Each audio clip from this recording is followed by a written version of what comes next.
ഇന്ന് രാവിലെ കഴിക്കാനായിട്ട് പുട്ടും കടലക്കറിയാണ് ഇവിടെ ഉണ്ടാക്കിയത്. അപ്പോൾ പുട്ട് ഞാൻ അവിടെ റെഡിയാക്കി എടുത്തു. പിന്നെ കടലക്കറി വെച്ചു.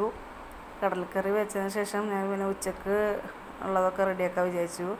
അപ്പോൾ അതിന് വേണ്ടിയിട്ട് ഇന്ന് ഉച്ചയ്ക്ക് ചിക്കൻ കറിയാണ് കേട്ടോ വെക്കണത്. അപ്പോൾ കുട്ടികൾ പറഞ്ഞു വിശക്കുണ്ട് ഉച്ചക്ക് വേഗം പറഞ്ഞു കേട്ടോ. അപ്പോൾ ഞാൻ എന്താട്ടി വേഗം ചിക്കൻ കറി വെക്കാൻ വിചാരിച്ച് കുക്കറൊക്കെ അടുപ്പത്ത് വെച്ച് 2 സവാള അരിഞ്ഞിട്ട് കൊടുത്തു. പിന്നെ തക്കാളി അരിഞ്ഞിട്ട് കൊടുത്തു. ഇഞ്ചി വെളുത്തുള്ളി പച്ചമുളക് ചതച്ചിട്ട് കൊടുത്തിട്ട് നന്നായിട്ട് വഴറ്റിയെടുത്തു.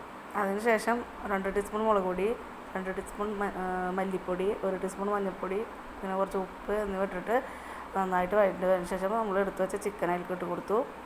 എന്നിട്ട് അതിലേക്ക് പാകത്തിനുള്ള വെള്ളം ഒഴിച്ചിട്ട് അത് വേവാനായിട്ട് വെച്ച് ഒരു 2 വിസിൽ വേവാനായിട്ട് മാറ്റി വെച്ചിട്ടാണ്.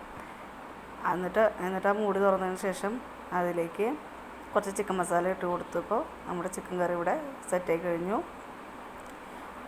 അപ്പോൾ നമ്മുടെ ഇന്നത്തെ ഉച്ചയ്ക്കുള്ള പരിപാടികൾ ഇതൊക്കെയാണ് കേട്ടോ.